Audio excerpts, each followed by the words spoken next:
Hello friends, কেমন আছো সবাই? আশা করি সবাই খুব ভালো আছো আর আমি খুব ভালো আছি। আমি তন্দ্রা আর যেগুলো আগে চলে এসেছি নতুন একটা ভিডিও নিয়ে। তোমাদের সবাইকে দেখার অনুরোধ রইল।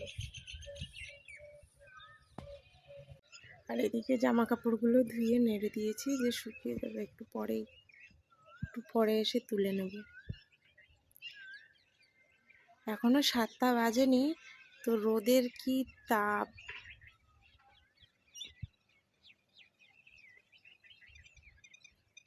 সকালবেলা চারিদিকটা এরকম সুন্দর মনোরম লাগছে। এই সময় ঘর দুয়ার যা গন্ধা হয় না, প্রচুর গন্ধা হয়। বাইরে হাওয়া চলে আর সমস্ত গম তো তোলা হয়ে গেছে, সারা মাঠে ঘাটে হচ্ছে আগুন লাগিয়ে দেয়, যেহেতু গমের তো সমস্ত মাঠের ধুলোগুলো আর পাংখা চলে, তো সারা ঘরে একদম ধুলো ধুলো ধুলো ধুলো হয়ে যায়। আর পরিষ্কার করতে করতে মানে পরিষ্কার হয়ে যেতে হয়, সমস্ত জায়গা ধুলো ধুলো সব কোনায় কোনায়। আর পরিষ্কার না, এই সিঁড়ি পোছা লাগিয়ে আসলাম, আগে ঝাড়ু লাগিয়ে নিয়েছি, তো ঝাড়ু লাগানো হয়ে গেছে, তা এই সিঁড়িটা মুছে আসলাম। আর এখন এই নিচে ঘর মুছবো, আর নিচেটা এখনো মুছিনি, মুছতে হবে, অনেক কাজ। আমি এই নিচে রান্না করি, যেহেতু রান্নাঘরে চিমনি লাগানো হয়নি এখনো, তো এখানেই রান্না করতে হয়, নাহলে না গ্যাসটা পাস হতে পারে না, সারা ঘরে তেল তেল হয়ে যায়। আর এখানে রান্না করি তবুও কিন্তু তেল তেল হয়ে। দেখো বন্ধুরা, আমি ঘর থেকে দেখতে পাচ্ছি ওখানে কতগুলো ময়ূর গম খাচ্ছে, সামনে কাচের মধ্যে দিয়ে দেখা যাচ্ছে কাছ থেকে। দেখো, আমি এই উপরে কাজবাজ করি আর এই সামনে দিয়ে একটু বাইরেটা দেখতে থাকি, বেশ ভালোই লাগে। আর ঘরের মধ্যে একা একা তো, আর কতক্ষণ একা একা, কারোর সঙ্গে কথা বলা যায় না, একা একা কতক্ষণ থাকা যায়, তো বাইরে একটু দেখতে। আর এদিকে নানুর বাবা কাবাডিওয়ালাকে ডেকে নিয়ে এসছে, ছাদে অনেকগুলো কাবাডি পড়েছিল, সেগুলো নিয়ে নিয়ে নিচে গিয়ে দিচ্ছে। ভালো লাগে না ছাদে এরকম নোংরা জমে থাকলে, ওগুলোই নিয়ে যাচ্ছে আর কি। আর ঘর দুবারা গন্ধা হয়ে গেল। রান্নাঘরে কিছু বাসন ছিল, সেগুলো ধুয়ে রাখলাম। আর এদিকে না রান্নাটাকে চালটা ভিজিয়ে রাখি, চালটা ভিজিয়ে রাখলে না ভাতটা বেশ খিলা খিলা হয় আর তাড়াতাড়িও হয়ে যায়। আর এই বাসনগুলো রাত্রে মেজে রেখেছিলাম, সেগুলো গুছিয়ে রাখলাম। আর কি রান্না করব, তো ভাবছি উচ্ছে রান্না করব।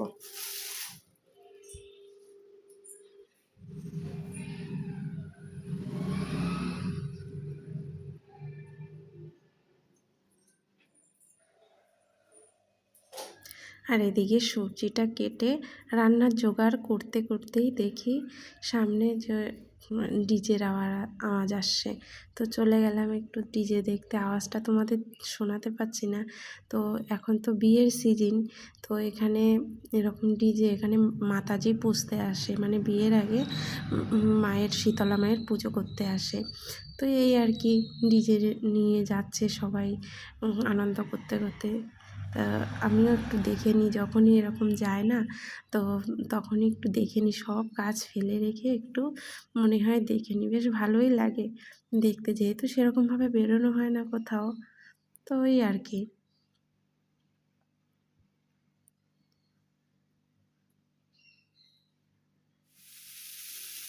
আর এদিকে আমি ভাতটাও তুলে দিয়েছি, আর এই যে সবজিটাও বসিয়ে দিয়েছি।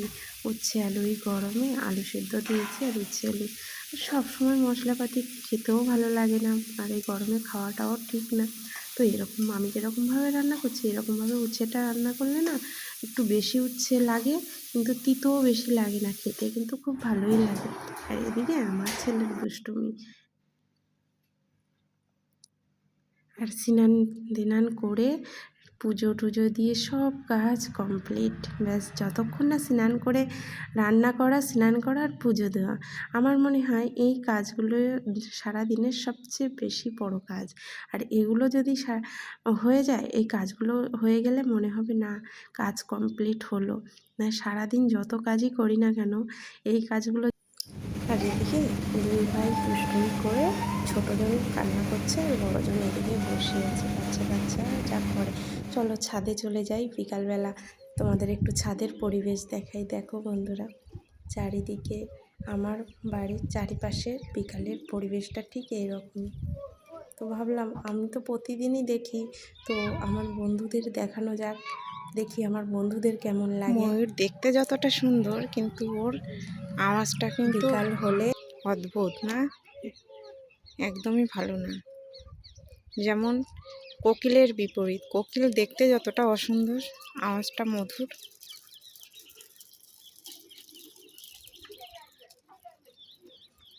কিছু ময়ূরের পাঙ্খ বড় বড়, আর কিছু ময়ূরের পাঙ্খ নেই, তাদের বড় পাঙ্খগুলো ঝরে গেছে, আর ছোট ছোট নতুন পাঙ্খ গজাচ্ছে, আসছে।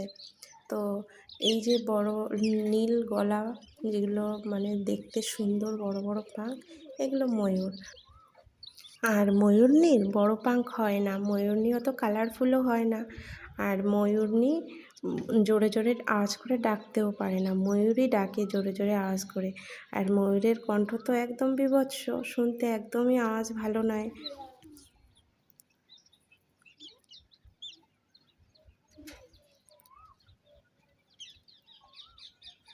বন্ধুরা, তোমরা জানিও কিন্তু অবশ্যই আমার এই আজকের বিকেলের যে পরিবেশটা তোমাদের দেখালাম, তোমাদের দেখে কেমন লাগলো। আমার তো খুব ভালো লাগে, আমার কাছে তো খুবই ভালো লাগে, আমি প্রতিদিনই এরকম সুন্দর দৃশ্য উপভোগ করি। তো ভাবলাম কেন না আমার বন্ধুদের কাছেও শেয়ার করা যাক, আমার বন্ধুরাও দেখুক, তাদেরও যদি ভালো লাগে এই সুন্দর দৃশ্য দেখে।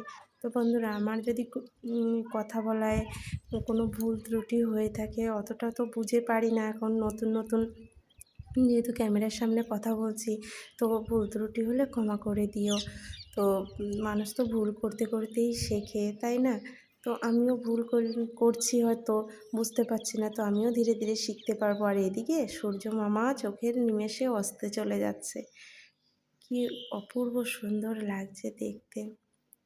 তো আমার এই চারপাশের সুন্দর প্রাকৃতিক দৃশ্য বন্ধুরা তোমাদের কেমন লাগলো অবশ্যই জানিও কিন্তু কমেন্ট করে। আর তোমাদের যদি ভালো লেগে থাকে তাহলে লাইক শেয়ার করে পাশে থেকো, আর সাবস্ক্রাইব করতে ভুলো না কিন্তু। তাহলে বন্ধুরা, আজকের মতো ভিডিওটি এই অবধি রাখছি, আবার দেখা হবে অন্য কোনো একটা নতুন ভিডিওর সাথে। ততক্ষণে সবাই ভালো থেকো, সুস্থ থেকো এবং সাবধানে থেকো।